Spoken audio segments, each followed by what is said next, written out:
Lot of members. ఎందుకంటే క్లియర్గా దగ్గరుండి చూస్తున్నాం సార్ మేము. అంటే గతం కన్నా ఇప్పుడు విద్యా వ్యవస్థ చాలా మార్పులు తీసుకొచ్చారని చెప్పి లోకేష్ గారు చెప్తారు. సరే 16 నెలలు అనేకమైన విప్లవాత్మకమైన మార్పులు తెచ్చారని చెప్తారు. తల్లికి వందనం వేశారు సార్. ఎవరికి వేశారో తెలియదు. అంటే కొన్ని మందికి వేసారంటున్నారు, కొన్ని మందికి వేయలేదన్నారు. సరే డేటా రిలీజ్ చేశారా సార్?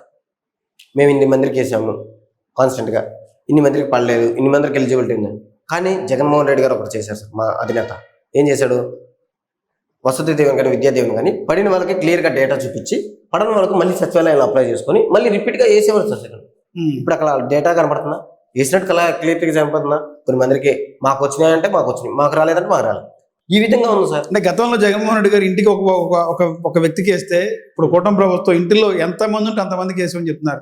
ఒక ఇంట్లోనే 10 మంది ఉన్నారు, 10 మందికి వేసామని చెప్పి కూడా ఆ మధ్య మీడియాలో కూడా వచ్చింది. అందుకోసం ఆ డేటా రిలీజ్ చేయలేదు. డేటా రిలీజ్ చేయాలి. ఇప్పుడు 3 ఉంటారు సార్ పిల్లలు, ఒకే ఇంట్లో పిల్లలు, చిన్న పిల్లలు ఉంటారు. 3కి వేయలేదు కదా. 3 అంటే ఎంత? 15 45,000 వేస్తారా సార్? అలాగా ఎన్ని ఫ్యామిలీలు ఉన్నారు సార్ ఈ రాష్ట్రం? మంది పడినాయి అంటారా? మీ ఆలోచన ప్రకారం చెప్పండి సార్. నాకైతే పడలేదని అనిపిస్తుంది.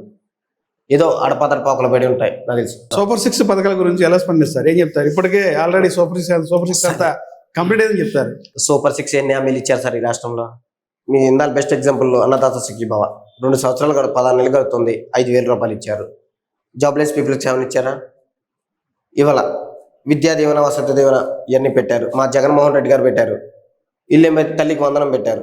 అయినా మా గౌరవ మాజీ ముఖ్యమంత్రి జగన్మోహన్ రెడ్డి గారు పెట్టిందే మళ్ళీ కాపీ చేసి పెట్టారు సూపర్ 6లో. 3 సిలిండర్లు అవి ఎప్పుడో అసలు ఇచ్చారో ఇవ్వలేదు కూడా క్లియరెన్స్గా తెలియదు. వాలంటరీ వ్యవస్థని తీసి పడేశారు.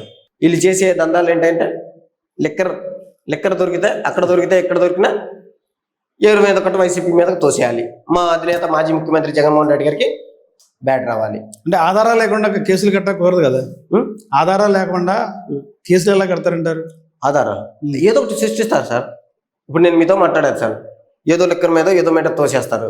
నేను చేయకపోయినా మరి వాళ్ళ అధికారం ఉంది కదా, వినాలి తీసుకెళ్తారు కదా. అధికారం శాశ్వతం కాదు కదా ఎవరికి. అదే సార్ నేనేది వాళ్ళు ఈ 5 సంవత్సరాలు వాళ్ళ ఇష్టం కదా సార్. తర్వాత సంగతి తర్వాత అనుకుంటున్నారు సార్ వాళ్ళు ఎవరైనా. అది నేను ప్రశ్నించేశాను.